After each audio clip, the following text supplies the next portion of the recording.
থেকে 5 মাস আপনাকে নিজের স্কিল বিল্ডিং এবং আপনাকে প্র্যাকটিসের পেছনে সময় দিতে হবে। যেমন এই পোর্শনে এসেই বেশিরভাগ বিগিনাররা নিজেদের সময় নষ্ট করে, কারণ কিছুটা ভুল ডিরেকশনে তারা চলে যায় এই পোর্শনে, যে কোনটা প্র্যাকটিস করবে কোনটা প্র্যাকটিস করবে না।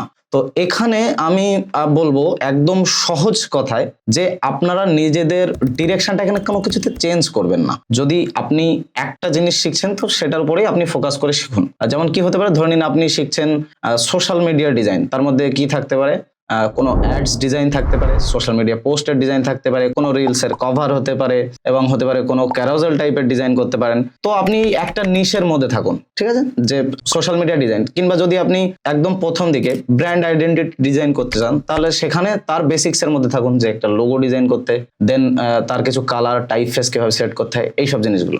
বাট বহু জিনিস একসাথে করতে যাবেন না, তাহলে আপনি কিন্তু ডিস্ট্রাক্টেড হয়ে যাবেন। যখনই আপনার এফোর্টটা চারিদিকে ভাগ হয়ে যাবে, তো আউটকামও কিন্তু চারিদিক থেকে অল্প অল্পই পাবেন, এক জায়গায় ফিক্সড কোনো আউটকাম আপনি পাবেন না।